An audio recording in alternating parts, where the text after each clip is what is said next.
最近还是有好几个人来问樱桃番茄究竟需不需要剪枝，因为有种菜达人告诉他们不要剪。我的建议是不能一刀切，跟其他番茄一样，要看品种类型再决定是否剪枝。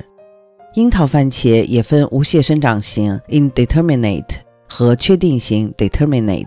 那么怎么知道自己的番茄是哪个类型呢？你可以直接用品种名称加上 indeterminate or determinate 来搜索。像我一直推荐的超甜100以及 Black Cherry、Sun Gold 等等都是著名的无屑生长型樱桃番茄，而确定型樱桃番茄像 Gold Nugget、Micro Tom、Tiny Tim 等等也都属于比较受欢迎的品种。我今年在尝试4-5种，种在桶里非常合适，甚至像这个1加仑的盆也可以，没有地的朋友可以特别参考一下。当然种地里也很好，长得会更大一些。对于确定型樱桃番茄，一般只能长到2-3尺的样子，的确是基本不需要去叶芽打侧枝，但必要的保持通风透气的叶片修剪还是要做的，而且太靠近地面的枝叶也无需保留，否则容易感染病虫害。但是对于无屑生长型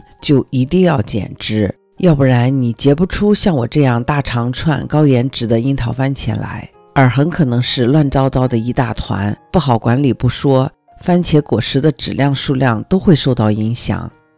无屑型樱桃番茄我一般保留4根生长枝条，其他的侧枝和叶芽则一定要尽早抹去，同时也不停摘掉过度拥挤的叶片，这是每次巡视菜园时都要随手做的工作。如果你想具体了解如何修剪，请搜索懒羊羊番茄剪枝，或点击屏幕上的链接，有理论有实践，也有手把手的教学示范，希望能够帮到你。感谢你的支持，我们下期再见。